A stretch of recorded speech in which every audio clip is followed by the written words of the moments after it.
খুলুমখা আসসালামু আলাইকুম নমস্কার।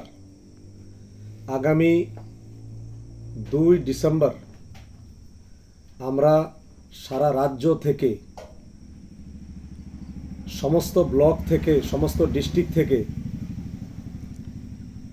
সাব ডিভিশনস থেকে, ত্রিপুরা রাজ্যের আনাচে কানাচে সর্বত্র, এমনকি দেশের বিভিন্ন জায়গা থেকে ত্রিপুরা ওয়ারিয়র্সদেরকে আহ্বান জানাচ্ছি দিল্লি চলো দিল্লি ভরো এই অভিযানকে সফল করার জন্য।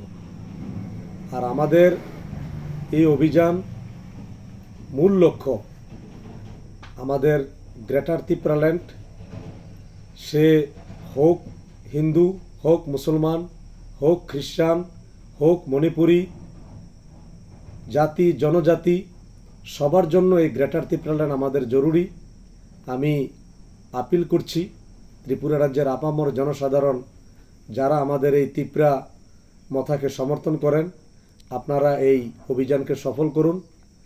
আর আমাদের বিনীতভাবে অনুরোধ থাকবে, বিশেষ করে আমাদের 20 বক্সনগর ব্লক অন্তর্গত যে সমস্ত ওয়ারিয়র্সরা আমরা যাওয়ার জন্য রেডি হয়েছি, তাদেরকে সুন্দরভাবে ডিসিপ্লিন মেনটেন করে আমাদের বক্সনগরের নাম যাতে সুনাম অর্জন করতে পারি, বক্সনগরের গরিমা যাতে মেনটেন করতে পারি। 20 বক্সনগর দিল্লি যাব, ওইখান থেকেও আমরা সুন্দরভাবে ফিরে আসব। আমরা এটা সমস্ত, বিশেষ করে 20 বক্সনগরের ওয়ারিয়র্সদের কাছে আমি এটা আবেদন রাখব, আমরা যাতে ওইখানে সুন্দরভাবে যেতে পারি এবং ওইখান থেকে যাতে আবার ফেরার সময়ও সেম ডিসিপ্লিন মেনটেন করে আসতে পারি। আর আমাদের সবচেয়ে বড় কথা, এই গ্রেটার ত্রিপুরাল্যান্ড, যেমন আমি আগে বলেছি, হিন্দু, মুসলমান, খ্রিস্টান, মণিপুরি, হিন্দুস্তানি, সমস্ত বর্গের লোকদেরকে নিয়েই এই গ্রেটার ত্রিপুরাল্যান্ডের মুভমেন্ট, যেখানে আমরা সবাই সুরক্ষিত, যেখানে আমরা সবাই সেফ, এখানে কারোর জন্য কোনো ডিসক্রিমিনেশন নয়। এটা একটা সম্পূর্ণরূপে সাংবিধানিক অধিকার।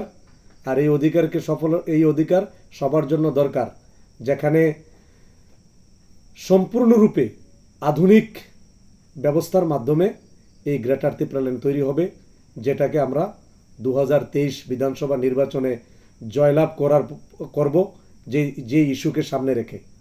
ওকে, খুলুমখা, নমস্কার, আসসালামু আলাইকুম।